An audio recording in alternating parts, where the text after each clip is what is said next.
안녕하세요. 그로스 리서치 팟캐스트입니다. 오늘은 도널드 트럼프 대통령의 전기차 정책 폐지 행정명령과 이로 인해 발생할 수 있는 변화에 대해 이야기해 보겠습니다. 트럼프 대통령은 전임 바이든 행정부가 추진했던 전기차 보급 확대 정책을 폐지하며 전기차 시장뿐만 아니라 배터리 산업, 나아가 글로벌 친환경 산업에도 큰 파장을 일으킬 것으로 보입니다.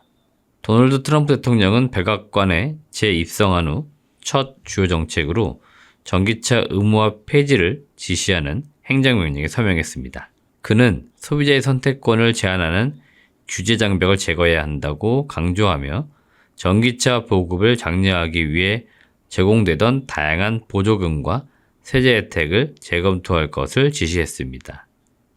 이는 바이든 행정부의 인플레이션 감축법에 대한 사실상 반격으로 해석이 됩니다.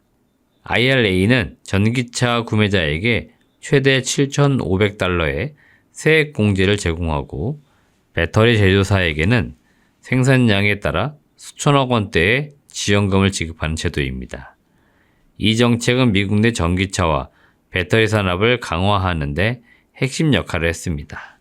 그러나 트럼프 대통령은 이 정책이 정부가 시장에 과도하게 개입하는 사례라고 보고 해당 혜택을 축소하거나 철폐하려는 움직임을 보이고 있습니다. 그렇다면 이번 행정명령이 가져올 영향은 무엇일까요? 첫째, 전기차 시장의 변화입니다. IRA를 통해 전기차 구매 비용이 크게 줄었던 소비자들은 이제 가격 부담을 느끼게 될 가능성이 큽니다.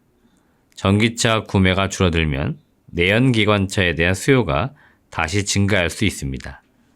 또한 트럼프 대통령은 주정부가 시행 중인 내연기관차 판매 제한 규제를 폐지하라고 지시하며 내연기관차 제조사들에게 유리한 환경을 제공하려 하고 있습니다. 둘째, 배터리 산업에 미칠 영향입니다. IRA의 첨단 제조 생산 세액 공제 AMPC는 배터리 제조사들에게 킬로와트 시당 35달러의 환급 혜택을 제공했으며 국내 배터리 제조사들도 이로 인해 분기마다 수천억 원의 혜택을 누렸습니다.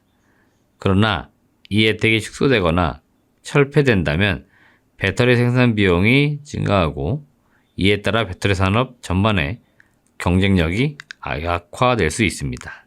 셋째, 국제적인 파급 효과입니다. 미국은 IRA를 통해 자국 내 친환경 산업의 성장을 독려하며 글로벌 시장에서 주도권을 잡으려 했습니다. 하지만 트럼프 대통령의 정책 변화로 전기차와 배터리 관련 기술 개발이 둔화될 가능성이 높아졌고 이는 한국, 유럽, 중국 등 다른 국가들에게 새로운 기회를 제공할 수 있습니다. 다만 트럼프 대통령의 정책이 즉시 실행되기에는 현실적인 제약이 따릅니다. IRA는 법률로 제정되었기 때문에 이를 완전히 폐지하려면 상원, 하원의 동의가 필요합니다. 이는 공화당과 민주당 간의 대립이 첨예한 상황에서 쉽지 않은 과제입니다.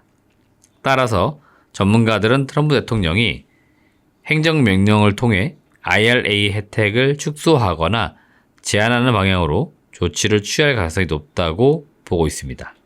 결론적으로 이번 행정명령은 단순히 전기차와 배터리 시장의 변화뿐만 아니라 미국의 에너지 정책과 글로벌 친환경 산업에도 큰 변화를 불러올 가능성이 있습니다. 친환경 산업의 미래와 시장의 대응 방향에 주목해야 할 시점입니다. 기업과 투자자들은 이 변화를 예의주시하며 새로운 기회를 모색해야 할 것입니다. 오늘의 팟캐스트는 여기까지입니다. 다음에 더 유익한 내용으로 돌아오도록 하겠습니다. 감사합니다.